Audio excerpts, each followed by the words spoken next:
Thank you all for being here. Thank you. This is absolutely important for this city to know what's happened and was just announced to the city council Monday at our council at a study session and that was May 22nd. That was May 22nd at 5:30. There was an announcement by MSD. The council was completely surprised by the announcement. And so, what's going to happen during this meeting? One of the things that I want to accomplish is, again, thanking you for being here and letting you know what's important about being here is that not only do we have to address MSD with the local government, state government, but also national government and your participation. That's why some of you have the flyer that I passed out and the agenda that I passed out. At the bottom, you're going to see MSD's board meeting that's on June 8th. You have that information, and it's actually online. So if some of you didn't get that information, please look that up, but we'll put it out online. June 8th, 5 o'clock. MSD's board meeting is on June 8th. And again, as I said, this is important for all of us to be aware of what this is. Now, let me tell you the goal of this meeting. The purpose of this meeting is to let you know what we know. Now, I want to say this up front, because I know a lot of you have questions. We found out in a public meeting. So basically, you found out the same time that we found out, or I should say we found out the same time you did. Those that attended that meeting found out at the same time the council found out. This process had been going on since 2014. Just want to let you know. 2014, and as it will be explained, it was purposely kept from us. Purposely kept from us. Now, so one of the things that I want to do, first of all, is I want to say that I said that we want to address this federally. We want to address this statewide representation, and I want to thank Hazel Erby, our county council person, for being here. I want to thank Congressman Clay for being here, just to hear our concerns. And again, none of us knew about this. None of us on any level knew about this. So one of the things before we move on, and I want to just let you know, Steve McMahon is going to come up and he's going to explain how this time frame happened. Paulette Carr is going to give you some details and some information and research information that she's found out. And then we have a legal attorney, an environmental attorney that's going to come up and give us some legal options. So this meeting is not a waste of time. This meeting is to give you what information we have, what we're doing right now, and how we're addressing this. Before I move on, I want to thank all of you that put out the emails, put out the next door notices, and kept posting that. That was absolutely important. One of the things that I want to make sure everybody knows, this meeting is important because if you sign in, you're going to be contacted some way and somehow, and from this point on, with what MSD is doing, we're going to need to be able to get in touch with you so that not only that we can, as a council, address MSD's next step, but as a city, we can address MSD's next step. Okay, so I want to also thank, I'm going to tell you how big this is, how important this is. I want Craig Hughes to stand up real quick for me. If Mr. Hughes will stand up. And I want to show you how important this is. Mr. Hughes lives on Mendale. MSD has literally torn up his street, put it back together with the stormwater pipes that they're putting in. And the work is still not being done. I'm not saying it's over. It's not. And Mr. Craig knows, Mr. Hughes knows that we're still addressing that. But I'm going to tell you how important this is. This man stopped his concern about literally the problems they are having household to household with the torn up yards, torn up streets. He stopped that concern, printed out the announcement about this MSD, and passed out 250 flyers. So I want to commend him.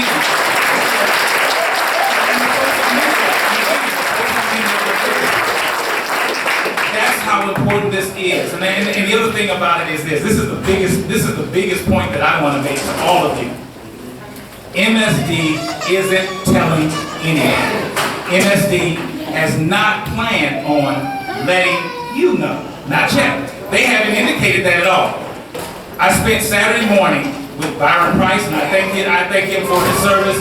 And actually, my son, I got my son up, 8 o'clock in the morning, and we pass out flyers door to door to the people that live in those affected areas. Because guess what? No one knows. MSD hasn't told anybody at all. So they have absolutely no clue. That's how big a deal this is. So again, I want to thank those people. And again, here we're going to move forward with what we've learned and the information that we've gotten. And again, please understand, if you have an important question, I don't mind if you ask that question to any speaker, but we will address all of your questions and all of your concerns, and I'll stay here and we'll write everything down that we can so that we can get back to you. But we don't know a lot of things, and we are going to, and I'll stay here all night, but my point is, we don't know a lot of things. We're going to tell you what we know and what we're doing. One more thing I want to clarify. Don't blame our staff. Our staff was directed to not tell. You probably didn't know that. Our staff was directed. Not just that, don't blame our staff, because this is not their plan. This is not our staff's analysis, drawings, engineering. It's not. This is MSD's plan, period. So I just want to make sure you understand that. This is what MSD not only brought to the council, this is what MSD brought to our staff. So to further this, to move this right along, I want to bring up Steve McMahon. I'm sorry. I want to bring up Steve McMahon, First Ward City Councilman. Forgive me, we'll move forward. Thank you.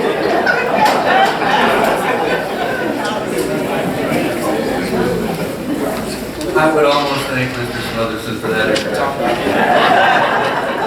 That's all right. Thank you, Bwayne. Thank you all for coming out tonight. I mean, this is really incredible that you're all here. You take the time out of your schedules to be here, to listen, to learn, to see what's going on. Without you, we need you to get our jobs done, and this is one of those issues, like Bwayne said, that we really need your help to show the support that this isn't something that you're exactly thrilled about when you've heard the news about 2 large tanks that are going to be right in eyesight on Holland Boulevard. Bwayne had asked me to kind of go through the history, so it might be a little dull, but I'll try to make it as exciting as I can. But just kind of giving you a quick history of how we got to where we are. This all goes back to 2007 when the state of Missouri and the United States, the EPA, filed a lawsuit against MSD regarding overflows.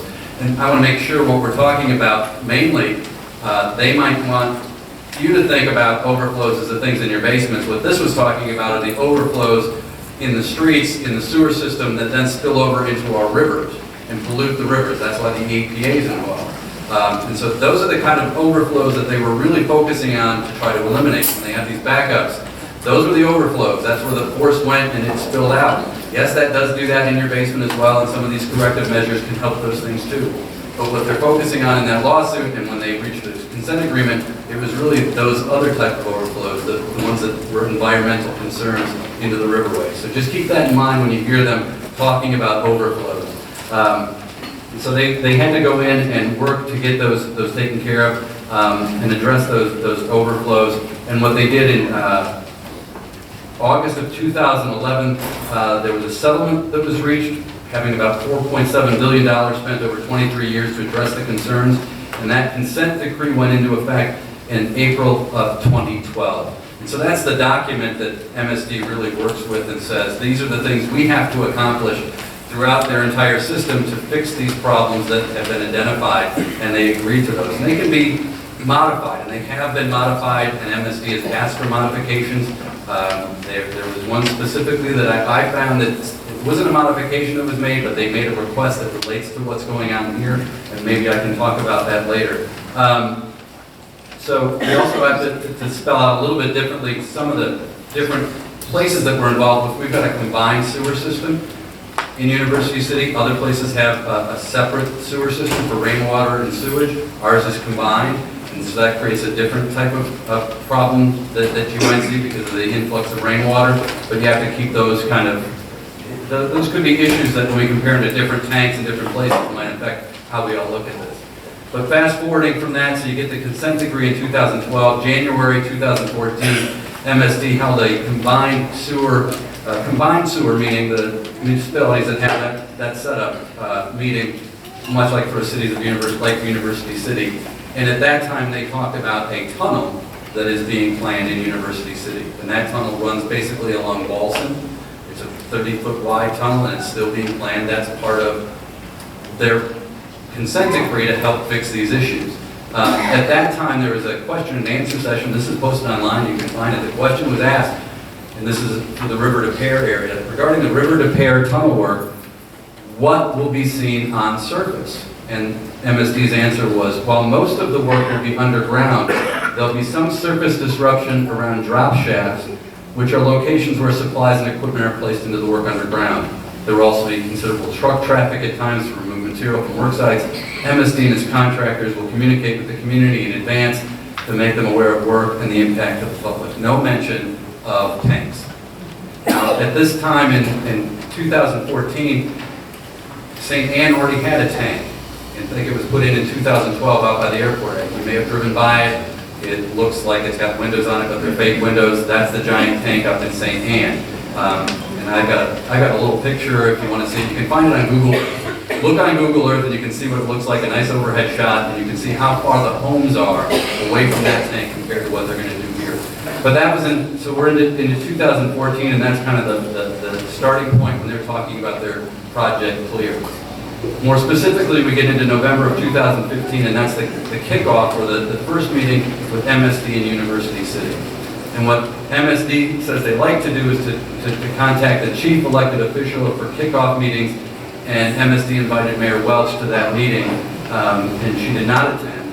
By charter, University City doesn't have a chief elected official. We don't have an elected official that runs the city. We have a city manager that runs the day-to-day operations. Our city manager by charter is a council member elected at large, so by all 3 wards, and that mayor presides over the council meetings, has the title of mayor, and is head of the government for ceremonial purposes. And the governor, for purposes of military law, but the mayor doesn't have any administrative duties. So Layman Walker was asked to attend that kickoff meeting, and he went to part of it and decided he didn't need to stay for the whole meeting because it basically involved technical, engineering type issues, and let staff do that and ask staff to report back. So at this time in November of 2015, they were looking at an underground storage tank system. If you go online, you can search MSD, you can find their documents, and I spent a good bit of time looking at that. You can find the Hafner Court site, and that's what they've always referred to it as, that I can find through 2014, 2015, 2016. It's always been in that area in Hafner Court. It doesn't seem that there was any other location other than that had been picked or proposed by MSD. And I know Sinan's in the back there probably raised his eyes. I know staff looked at other places and might have asked MSD to look at other places. Staff was trying to do those things, but I don't know if MSD did any of that. I can't find that when I did my search online. All I know is every time I look at this proposed project, it's University City and then in parentheses, Hafner Court. So that concept was put into place then, but by December of that same year, they abandoned the underground tank and moved to the above underground storage, and they moved to above surface level tanks. So in about 30 days, they switched from underground to above ground, at least as far as we know. And so then those proposals came forth, and then we get into March of 2016. MSD came out with the proposal for the 2 different sites that you can see up by Hafner. Basically in the same area, but one to the west and one a little bit to the east. And at that point, that's when staff went back to MSD and they said, well, how about putting something on the south side of Olive? There's some property down there that might make more sense. What do you think about that? And then at that point, MSD came back to them at some point and said, no, that's not going to work. This is what we've got up here. And during this time, MSD wanted the city to hold a closed session meeting to discuss this with council. Wanted us to have a closed session meeting about their proposal. And I don't know why they wanted us to have a closed session meeting. I don't know why they didn't have their own. It's not our proposal. We're not buying any property. We're not doing anything legal. It's just them to talk to us about it. So you have to ask, why are they asking us to be quiet about this? And they can say it's land acquisition and they can say other things, but I don't know if I buy that. I can go back on their website and I can find out that back in, dig through my documents, but it was years before, when they were still looking at the underground site, they were talking about dollar amounts that were in public documents about the amount of money they would spend to buy out the properties. So I'm confused as to why this wasn't going to be something that could be discussed with all of you. But be that as it may, we move forward. MSD didn't want to have their own closed meeting. We couldn't have a closed meeting. It just didn't fit with the sunshine law. But whatever we had to do was want to be open. Moving forward then, we get into February of this year. I'm going to go off track a little bit. That's when the city had a study session on redeveloping Olive Boulevard.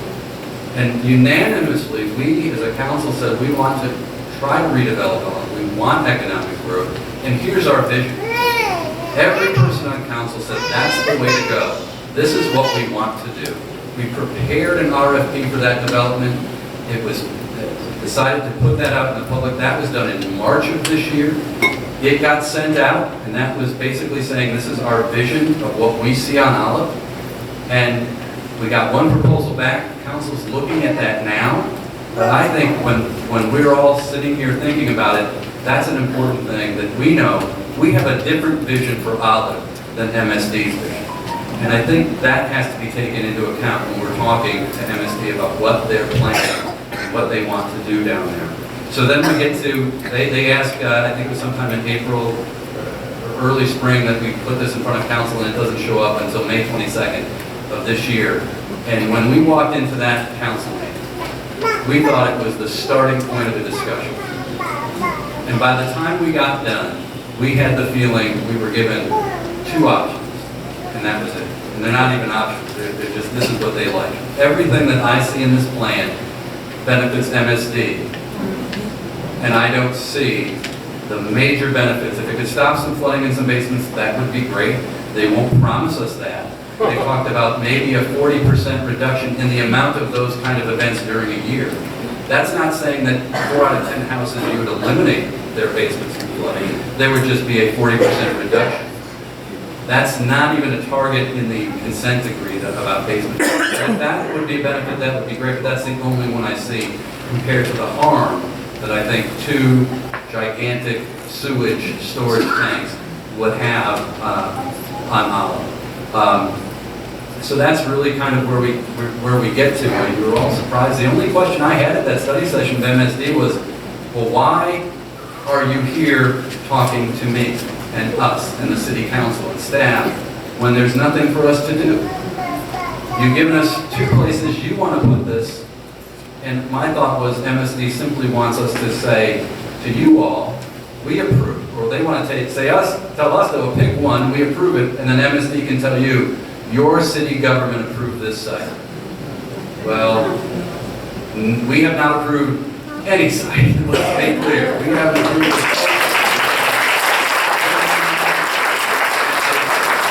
I'm pretty confident you haven't approved any site and haven't talked to us. But by the number of people that are here today, I'm pretty sure a lot of us are on the same page of how we feel about what's going on, and now we've got to see what we can do.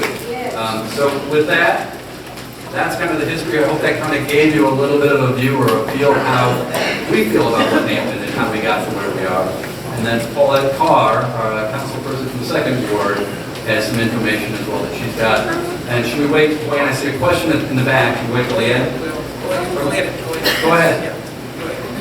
So in that video, they said that at the end of June, a decision had to be made about one or the other. What do our city attorneys have to say about that? Is this actually true? The decision must be made by the end of June? And what are our legal options? Do we have anyone here who can speak about that? Okay. So the question wasn't, I'll look to get so everybody can hear. Hopefully I've been talking to the microphone and people have heard what I have to say. But the question was, in the video that had been online, some of our residents have helped record and stream our meetings, and they're doing that tonight, and I thank them for doing that. It's a big help to get the word out on a lot of these things, and people can watch what they're on their own time. So I appreciate the residents that do that for us. But the question was, on that video, you can see that they gave us a June deadline to pick one. I don't know why that's any deadline that we have to really necessarily follow if their position is they're going to do it anyway. What do they need us for? Legal options, we are looking at whatever we can do and follow through on different options that we have. Right now, I don't know what those are. Our city attorney will probably be digging in and giving us some of that information as we move forward. But at this point, we're looking into every avenue that we could in the legal sense, in the sense of pushing the weight of the community towards MSD, a governmental body that should be responsive to the community. If they're being responsive to and want to work collaboratively with University City, I think they need to be responsive to all of us and look at the harm that they're doing with a project of this nature in that type of community, in that type of area, as opposed to other places where they put these tanks. The one in St. Anne is right next to interstate, right next to the airport, next to a field that was already open beforehand, and the houses aren't even near it. They're over 500 feet away. You can measure it on Google Maps. It's about 500 feet from the tank to the nearest house. Here, it's going to literally be in someone's backyard. Yeah. I mean, that you can see when you look at the maps where the buyout area is, it's literally in their backyard. So we're looking into every aspect of what we can do to make these not be the only choices that we have.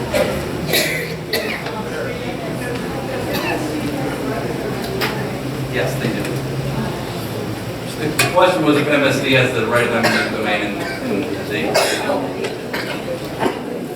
Okay, I'm going to step down and Paulette's going to start in and let Bwayne said we'll be here as long as we need. Okay, so I'm going to move this to the side because I'm a little short and the podium's a little tall. There are a lot of things to cover here.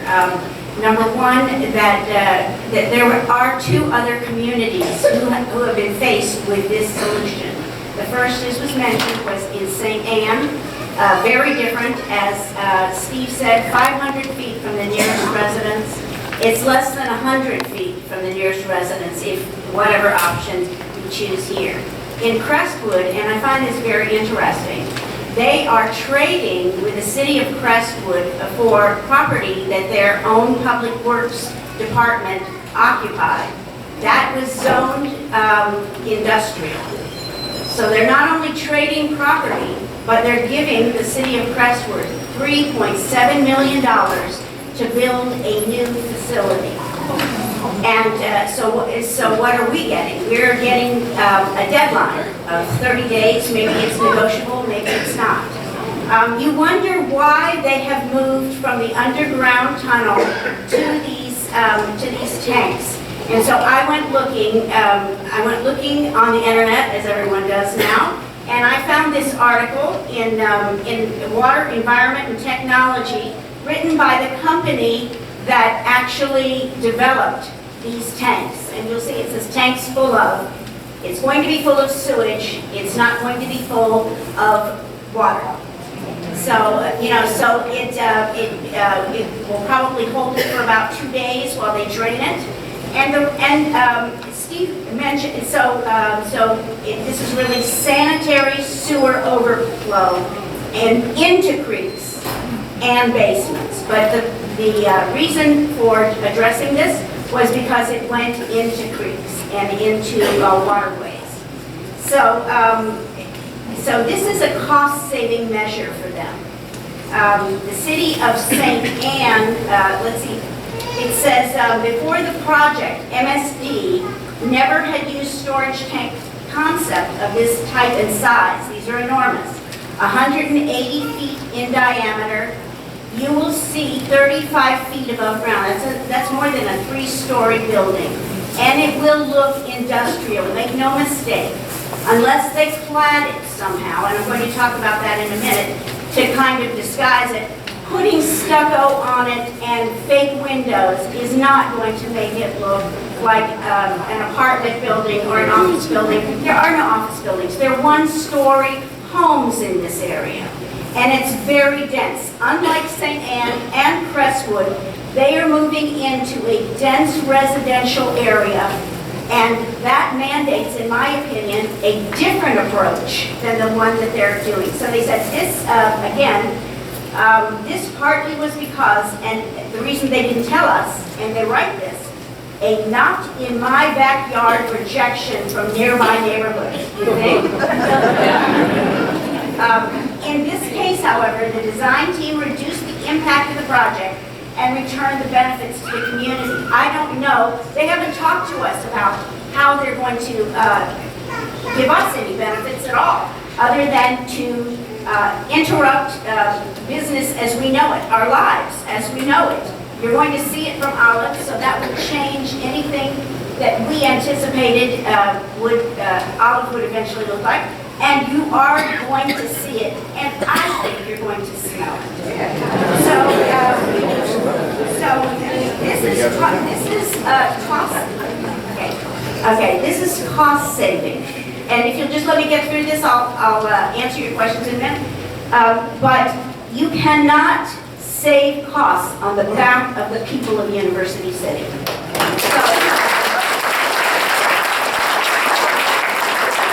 It's not just cost saving in terms of not having to build a tank underground, but it's also cost saving in the way that they want to clad this facility. They want to put stucco on it, and whatever kind of design we want. No bricks, no earth, nothing else. So, someone came to me and said, you know, are they doing this in Clayton? Are they doing this in Mulligan? Of course not. They don't exactly have our same problems, so I'm going to qualify it that way. But last year in Oak Knoll Park, I'm assuming everybody knows where Oak Knoll Park is. So Big Bend and Clayton Road, and it's an historic building. MSD mandated that there would be a stormwater detention pond there, and they proposed just making the pond, putting grass on it, and so it would fill up when needed, and then they could mow it when it dried out. And the Parks Department and the Park Commission said no. So it went to the Park Commission. Then MSD said, well, how about if we build you wetlands like they have in Forest Park? And that, if anybody's ever seen that near the Steinberg Rink, it's actually quite beautiful. But again, Clayton said, no, that's too much work, too expensive. They went back for a third iteration. This time they decided to put the tank underground. Now remember, it's smaller than what we're talking about, much smaller. So they put the tank underground, but they need a service road to access the tank. MSD didn't get the service road. They have to access the tank through the parking lot. So MSD has already shown a willingness to come back to the table and to negotiate. And so I don't think it's over yet. I mean, I really don't. For those of you, and can I get your question in just a minute? For those of you that are familiar with Stacy Park, that is a water reservoir. It's not a sewage reservoir, as is being proposed for us, but it's a water reservoir, thousands and thousands of gallons, maybe 1 million gallons. The same type of reservoir exists in the city on Grand and Highway 44. I lived near there for 8 years before I made the move to University City over 30 years ago. It is beautiful. They have sunk part of it into the ground, and then they have banked it with earth, and then built beautiful walls on the top. There are walking paths around it. There's a swing set. There used to be tennis courts on the top. There are things that we can do, even if they have to put an above-ground tank system. What they're proposing, this industrial, ugly tank is not acceptable under any circumstances. It is not acceptable.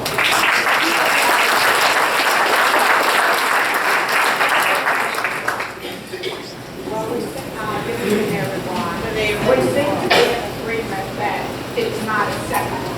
I live on Midvale University. And I just want to say just a little bit about the north side of University City. And when I say north, I mean north about trees, we have parks, we have elementary schools, we have a high school, we have families, and we have children, a family reunion. That's the kind of life that we have become accustomed to. And MSD will disenfranchise our city. Nobody will want to buy a house out here. It's got some kind of ugly, stinky tank. And why can't we say like what the other municipalities say? No, you go someplace, you go someplace. Well, again, dense residential neighborhood, long established. And so, so coming into this neighborhood, they have to do it with some degree of sensitivity. And if it costs them a little bit more, if they can't put up their industrial tanks, then they have to, in my opinion, they have to think of another design solution. A solution that will not impact your lives and make make it miserable for you to live there, either to smell it or see it. So I don't think that we're finished with the discussion, and I absolutely reject the fact that we would have to make a decision in 30 days. You should also know that in St. Anne, they established a citizen committee to talk to and work with MSD. So MSD has come to us with something already cooked. I cannot tell you how angry I am personally that the council, your governing body, was kept in the dark, that the information was withheld from us. One council member knew, and the city manager knew, and for almost 2 years, there was not even a word. It doesn't matter whether the design was finished or not.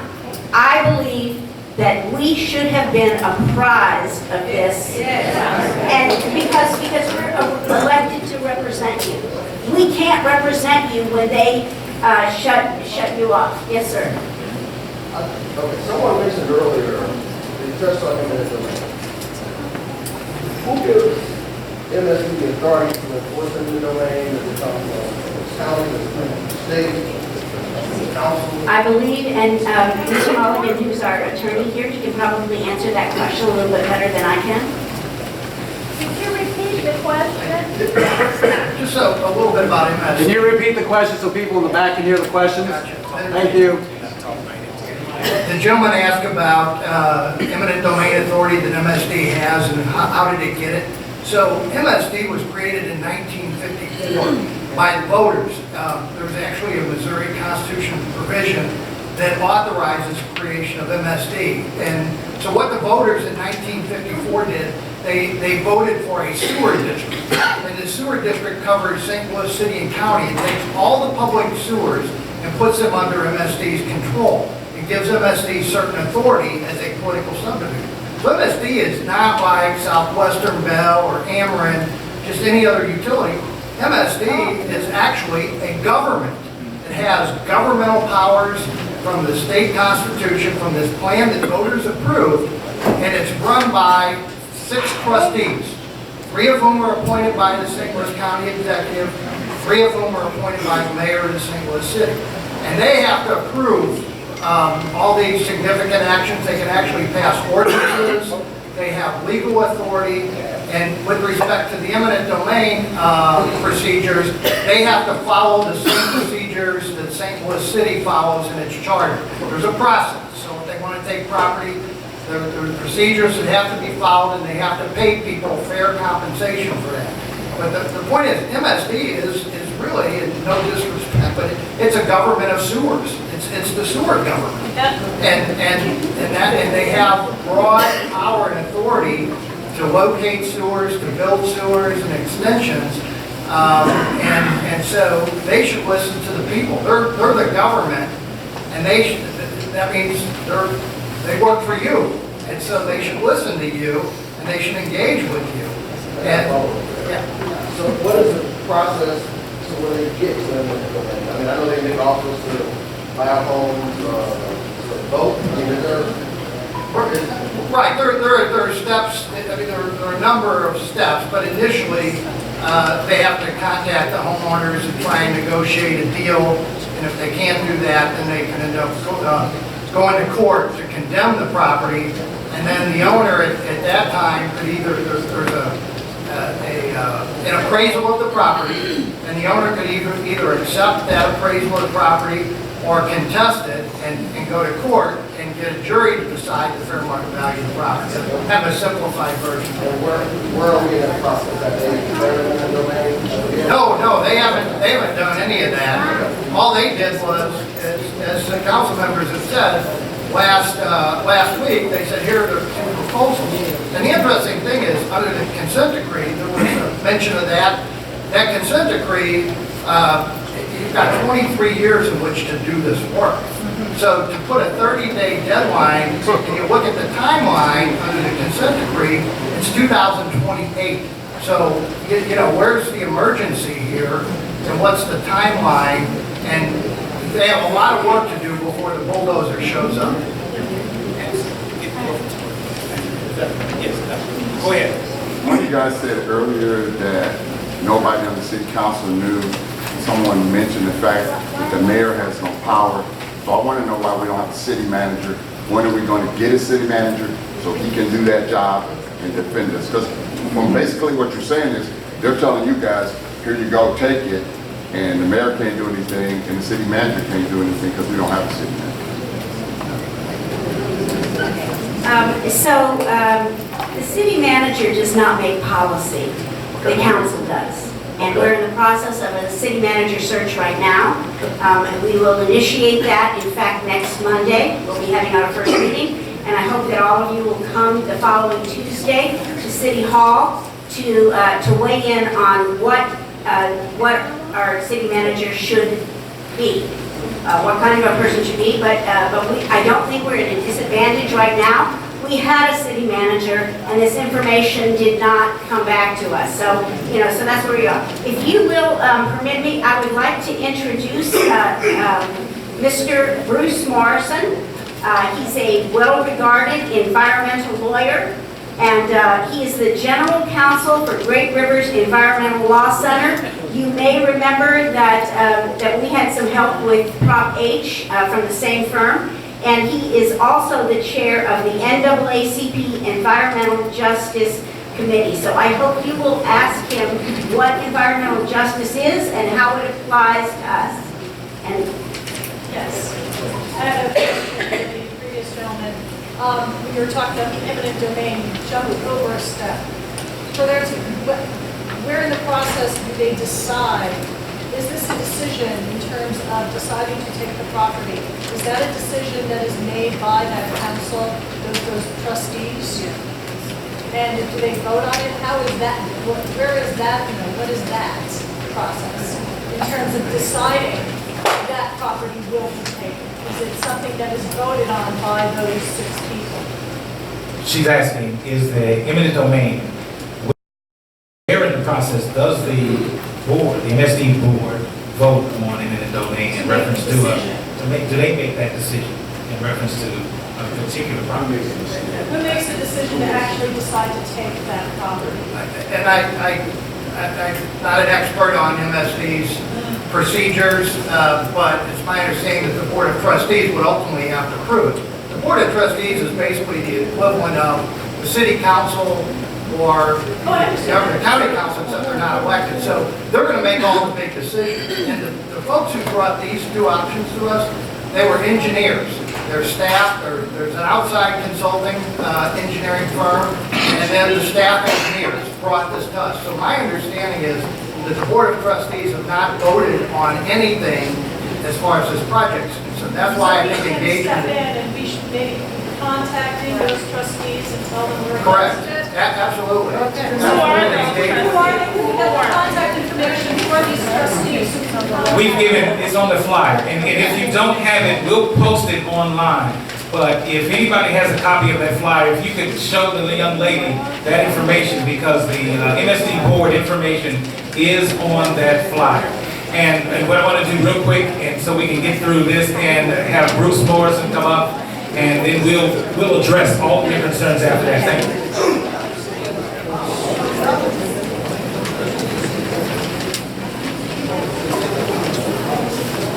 Good evening, everyone. Thanks for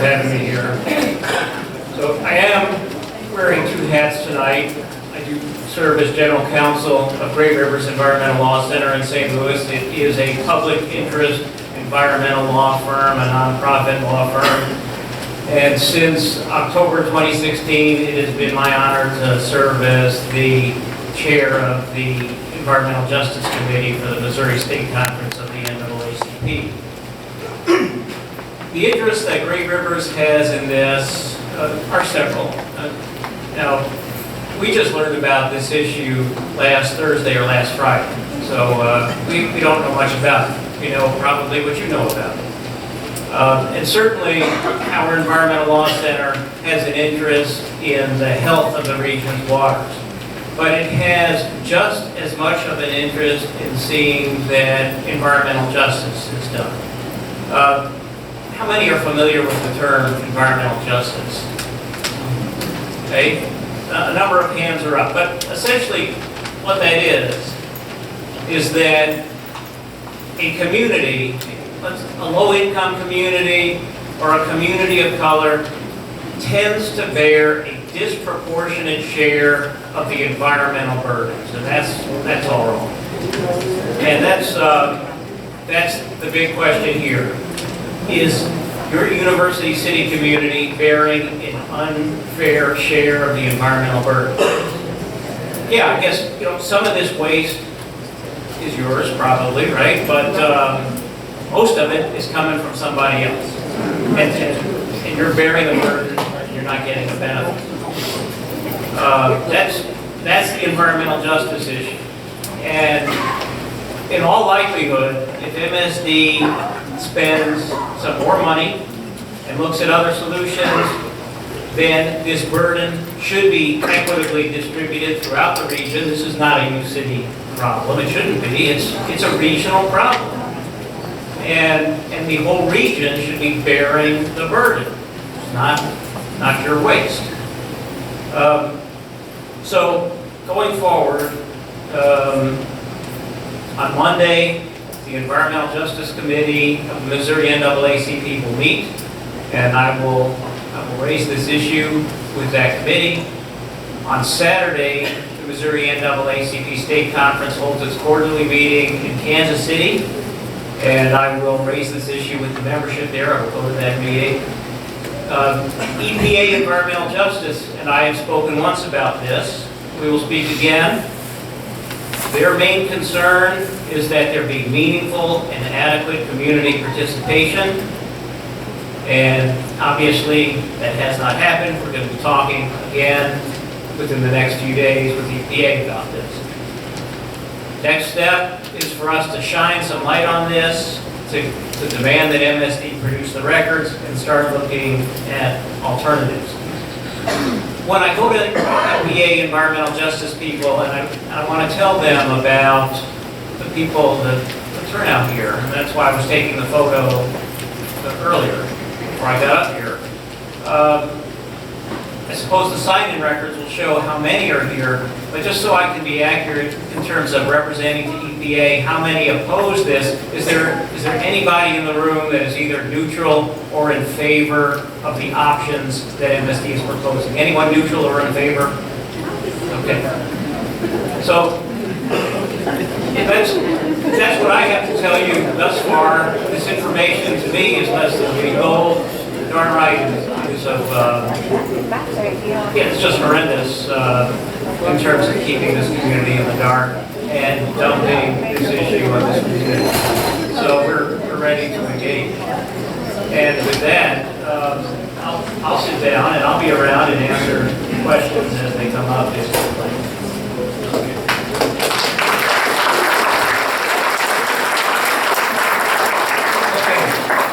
So as you heard, they're looking into this. This is brand new. This is absolutely brand new, and just remember that. So there's a lot that we have to do, a lot that's going to go on, and we have people working on it. We've got our city attorney working on it. We've got Mr. Morrison working on this, and we've got city staff working on this. And again, as you were told, the city staff made alternative recommendations that were turned down by MSD. Now, one of the things before I start answering questions is I want to tell you about these tanks. Now, realize that these tanks are going to be 3 stories or more than 3 stories high.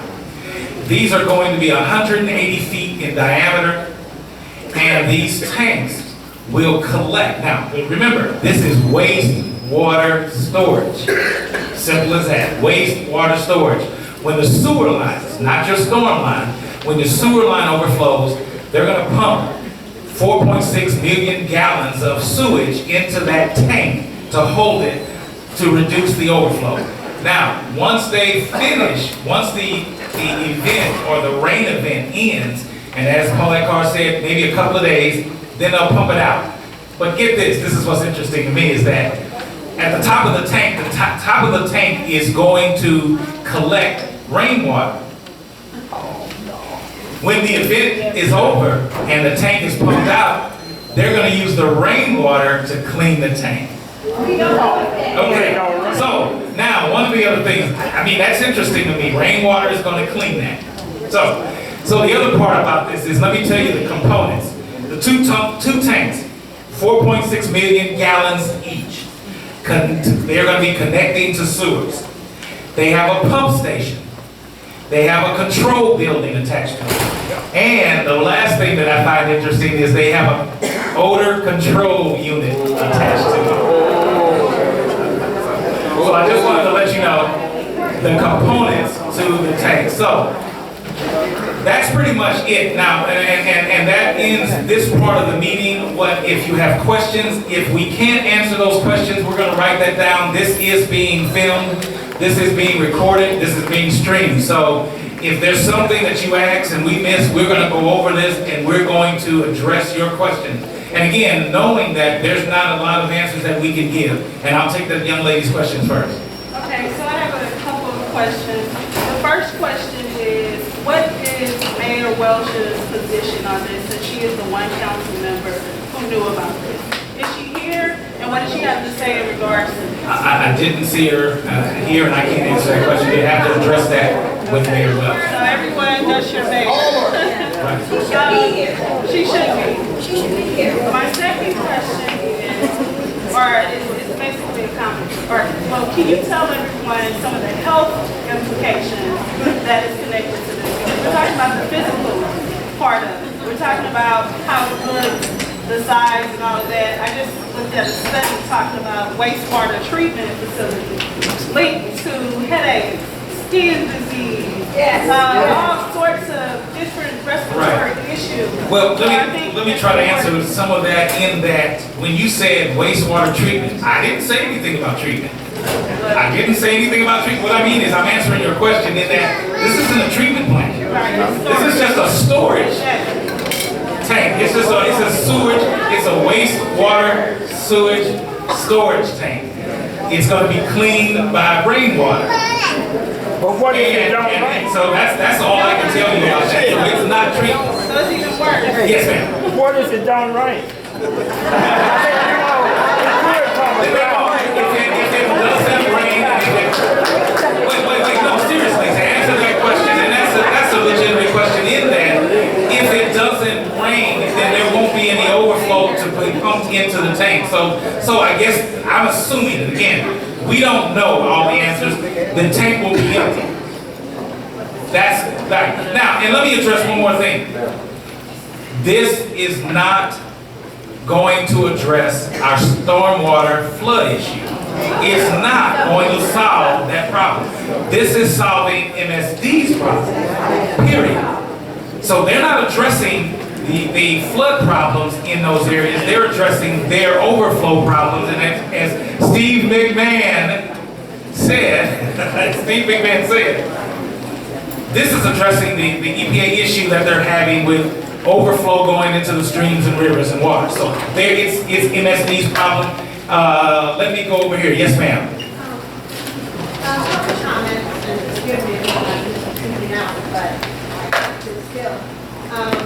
It seems that Ucity, to me, I've been here 40 years, 40 plus years. My neighbor is 50 plus. And we are one of the oldest, I believe, suburbs and their systems in the whole of St. Louis. So we have always gotten the runoff from all the other communities. That's why we're getting our river repair and creek and this and all overflowing and damaging and ruining our homes, ruining our property and devaluing. These utility companies, and I'm sorry to hear that this is a government, but these utility companies just take over our lives and just put things on those of us who do not speak out, who do not come out, and the poor, the black, that's what they're doing. We have to stand up and get this out. I don't want my house to be completely destroyed. I want to speak up to my kids. And you put that facility over there, not only is it going, eminent domain is going to take care of those people maybe within certain square footage, but what about all of you cities? Our health, our environment, everything, yes. Our houses,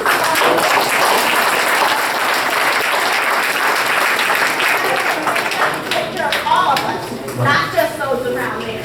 So we must fight legally and we must keep it on. It's a battle. Yes, ma'am, and that's absolutely true. Why is the mayor here? I can't even understand. But I think she's wrong for not showing up. This is a very important thing. I'm not kids. She's not worried about us. That's why she's not. No, she's fair, no. Herb, let me get your question. And yes, ma'am. Yes, ma'am. My name is Erby. Some of you may know me, some of you may not. I'm a retired conservationist. I've lived here in University City for 50 years. I worked at State Resort for 22 years on water-related issues. I worked with Congressman Clay. I've worked with many public officials to get projects like Columbia Bottoms done for the state of Missouri. I was one of the founders of the Coalition for the Environment. I've also worked with and have been heavily involved in the River Repairs Watershed Coalition. What I can say about this from my perspective, all of the time that I have spent working with water issues, all the way from the headwaters of the Mississippi to the dead zone in New Orleans, is that this is not a solution. The solution lies somewhere else. It's not a solution for University City. It doesn't work for the watershed. And there's bioremediation has not even been considered. So there are a lot of things that need to be done yet before this is finalized. Thank Yes, you. sir. Thank you. Let me get to that question right here. Yes, sir. Do you have a question? Yes. Yeah.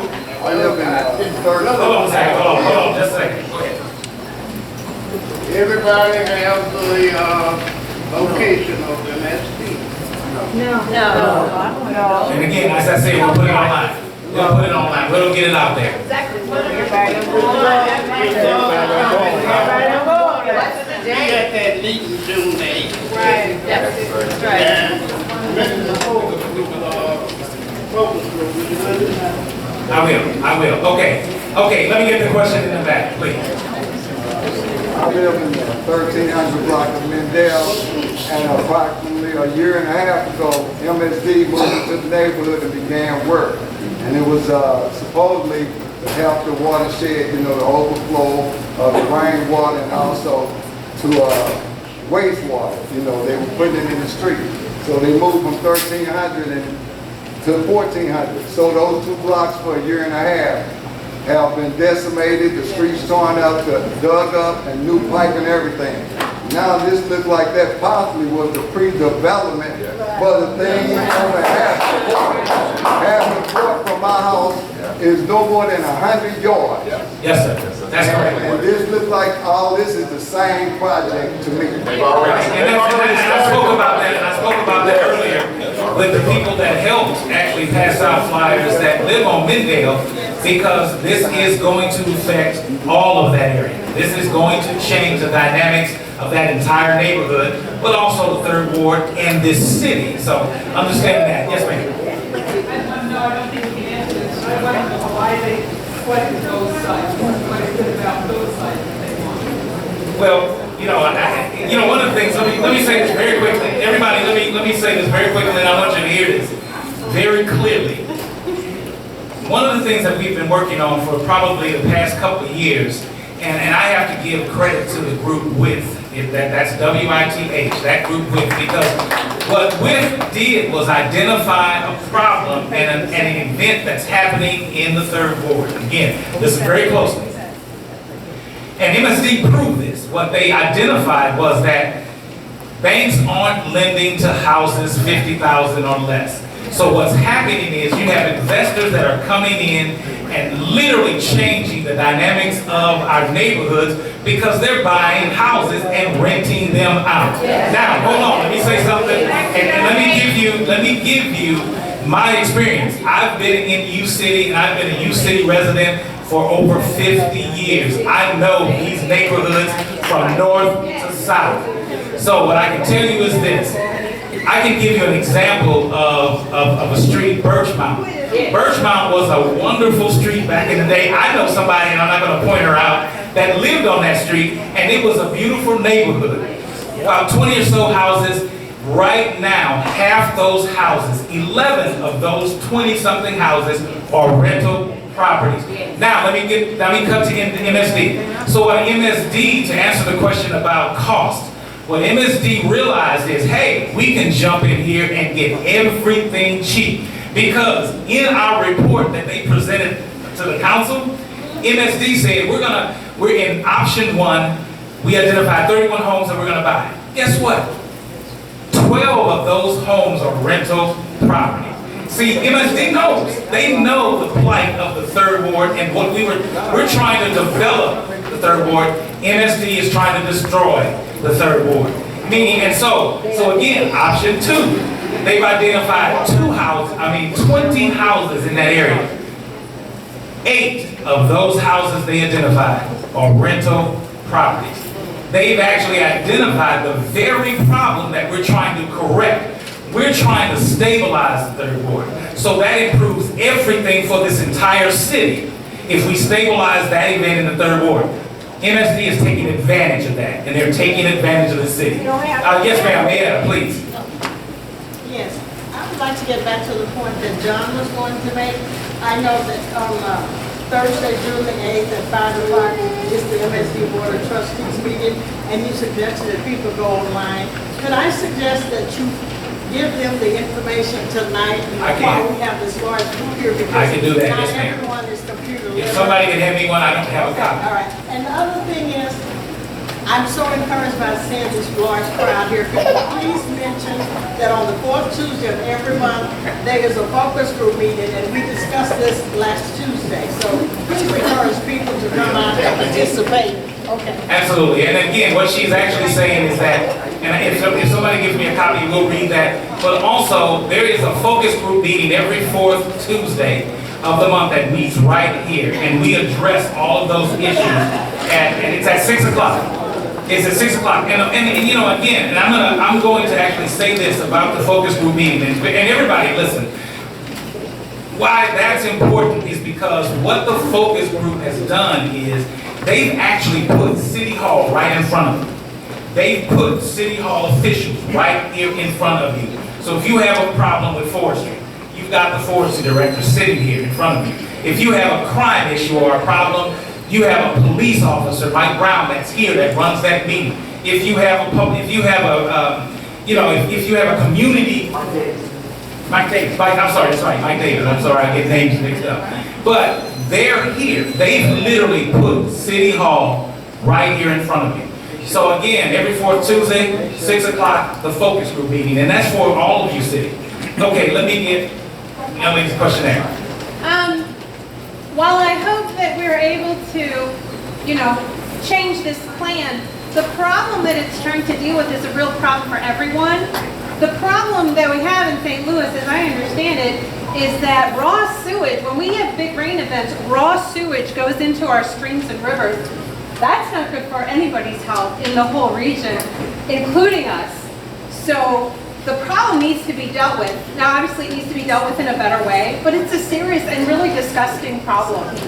Because when we talk about it being MSD's problem, it's not them, it's everybody's problem when raw sewage, because when there's an overflow of the system, it just simply bypasses the whole water treatment system, and it goes straight into the streets.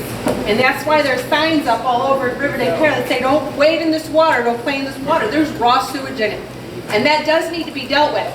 Not like this, but it needs to be dealt with. And I just want to say that. Okay, and one point that I wanted to make about Mendale also, and the young man that stood up, what you have to understand, the project that's happening on Mendale is also MSD's requirement to separate the stormwater from the sewer line. So they're actually putting in stormwater lines to separate those two. That's what's happening on Mendale, and it's happening in other places. These tanks is a whole other subject. These tanks are another different, it's addressing MSD's problem in that area with sewage overflow, but it's not addressing the flooding problem for the people in that area. And I'll take another question back there, young lady back there, and I'll come back over here. Yes, ma'am. This is just a follow-up to what she said. It's a federal thing. There's a lot of major cities that have to deal with this issue that have been put under consent decrees. But Politico, I don't know if anyone has read the article about the St. Louis sewer system as a whole and all the projects. There is, in St. Louis City, they've come up with some really innovative ways of addressing the water runoff issues and combining the sewer water with the runoff water. And I will post that on a link to that article on Nextdoor, and I strongly advise you to read it. It's an excellent article. But she's right that we do have to do it, but we don't have to do it in a way that's deleterious to our community. Okay, thank you. Now, and she mentioned one thing, and I think that's very important. For everybody in this room, there are some people that did not find this out online because they're not connected. If you, in fact, have an email address, if you have a Facebook account, if you have internet access, please go online to nextdoor.com and put your address in so that you can stay in touch. Because a lot of this activity and a lot of the notices were put on Nextdoor, a lot of the notices were put on Facebook. And I, again, apologize, that's why we're inviting all of you here, because if you're not connected, please sign that book so that you can be contacted somehow about this issue. Yes, ma'am. I just want to know, does the council plan on being present at the meeting at MSD? I can tell you that. The residents, I think the whole council. I can tell you that I've not asked the council, but I can tell you that I will be there, and Paulette Carr has said that she will be there at that meeting. Now, let me give you, since you asked that question, let me give you all the address. And again, this is MSD Board of Trustees meeting. That meeting is at 2350 Market Street, room 109. I'll repeat that, 2350 Market Street, room 109, St. Louis, Missouri, 63103. That meeting is Thursday, June 8th, and it is at 5 p.m. at the time. So again, 2350 Market Street, room 109, St. Louis, Missouri, 63103. Yes, sir.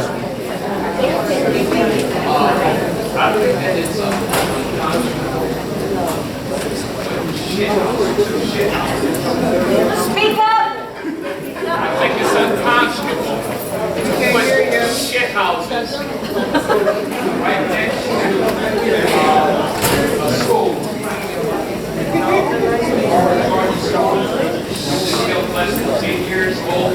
It's less than 4 city blocks away. Also, University City received federal park grant to renovate the Fogarty Park right at 1500 82nd Street. These two massive structures are going to go about 1300 blocks north, which is literally 2 to 4 blocks away. So the kids, when they come out to the newly renovated playground, they've got these 2 massive structures to look at. Okay, now it might be a little bit difficult for us to imagine what these 2 massive tanks would look like.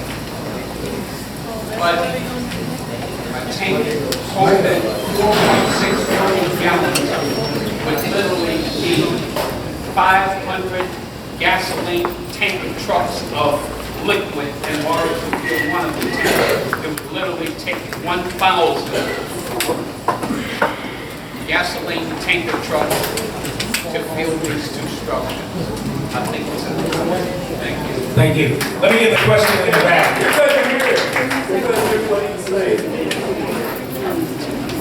I think we all agree that good sewer systems are beneficial to our health. Without them, we will have disease 6 ways to Sunday. These tanks are going to have large areas on top to collect rainwater that they're going to use to clean it. I would assume that if you have a small rain and you don't have enough to have an overflow, the rain is still going to collect up there and is going to become breeding ground for mosquitoes. Yes, ma'am, that's possible. Yes, ma'am, please. I have to ask you, this is not strong. If there's another meeting like this, I suggest you bring a hand mic so you can have it. Because I would love to have heard what that gentleman waited. Yes, ma'am, and that will be taken care of. We tried to do that tonight. We weren't able to, and again, we had no clue how many people would show up at this meeting, and I think this is a great showing, and there will be another meeting, and we're going to get that information out, and we'll have a better setup to prepare for this kind of crowd. Yes, sir. Thank you, thanks. He's taller than me. My question is for Rod. So Rod planned a third ward meeting tomorrow, and then I'm hearing back here that it's canceled. So I just wanted clarification.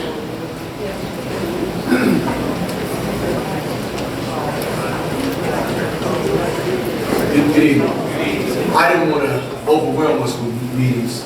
I thought one meeting was enough. I know these guys have worked on it, so I canceled my meeting. I would like to maybe have it for the end of the month when we hear back from MSD and after this board meeting. But yeah, I'm still intending, I think we should have a number of meetings on this. I think we need to put the full court press on MSD. Well, there are negotiations with the city currently. We've had some conversations back, staff has with them.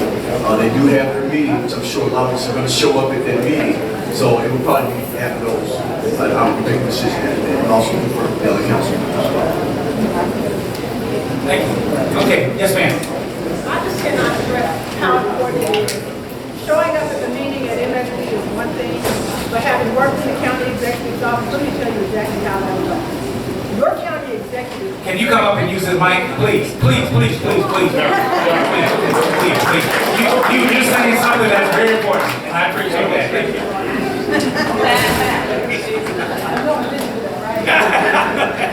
Good evening.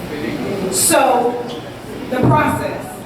The county executive appoints those commissioners to the MSD Board of Trustees. You have 2 commissioners from St. Louis County now who are sitting on expired terms. Those people should have been replaced when their terms expire. But it is a common practice in St. Louis County to allow someone to sit in a commission seat until just the right candidate is recommended and approved. Those commissioners don't act independently. They talk to the county executive all the time about what's on those agendas, how they need to vote, what issues are important, what issues can move to the back room. So yes, it's fine to go to the meeting. And one of the things you need to ask them is, why aren't they cooperating and talking to our county? I hate to put you on the spot. Why aren't they cooperating with the representative on the county council who represent University City? Right. Why is it that there's an information vacuum about a project that's just this big? Yes, the council is extremely important. That voice in terms of what happens in University City is extraordinarily important.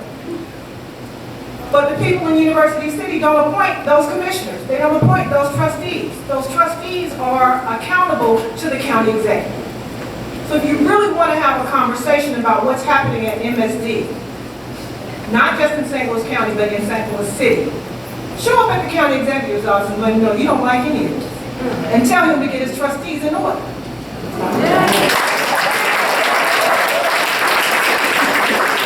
Okay, let me get this, and what I will say is that I'll take a couple more questions. We'll hang around and we'll be here if you have any other questions that we can address, but I'm gonna take a couple more questions. Yes, ma'am. I just want to say, MSD needs to be stopped. And she's, MSD needs to be stopped. Stop. They do, absolutely. Yes, ma'am. Okay, and I'll take, yes, ma'am. This is Charlotte.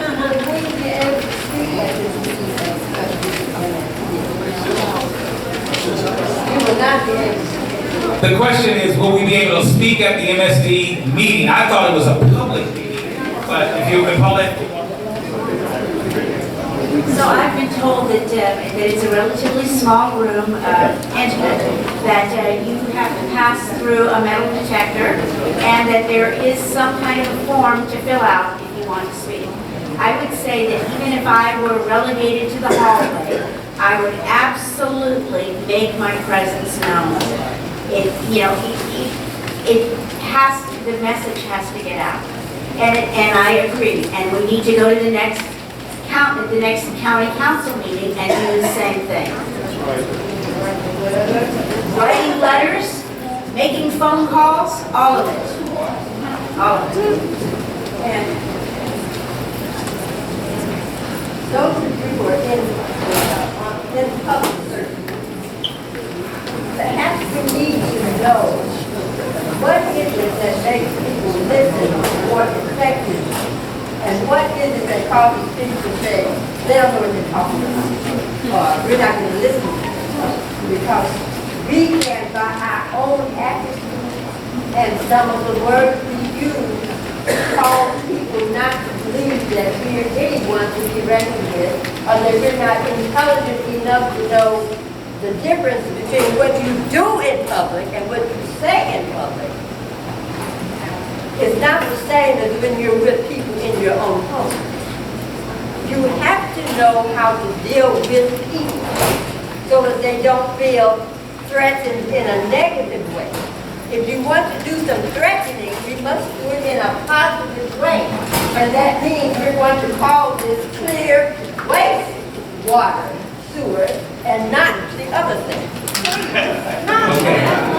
She's right. And one of the things that I want to say, and let me say, I'm going to go ahead and close the meeting, but one thing I want to say is to address her concern, and that is how we address things. I think we've got a great group of council people on board now. And I want to tell you, we've got Terry Crow, we've got Steve McMahon, we've got Paulette Carr, we've got Rod Jennings, we've got Terry Crow, Steve McMahon, Paulette Carr, everyone, Rod Jennings, everyone that's here. We've got a great group of people that can express that clearly and precisely. And believe me, if you come to our council meeting and listen to some of the things that they express, believe me, we can convince them the right way. We've got the people to do it. Again, we just got news of this. We just got the news of this, and we're working on it. This concerns me deeply, period. So again, I want to let everybody know, I thank you all for coming out tonight. I don't want to keep you. If you got your name in the book, thank you. We will be in touch and we will address it. So thank you very much, everybody.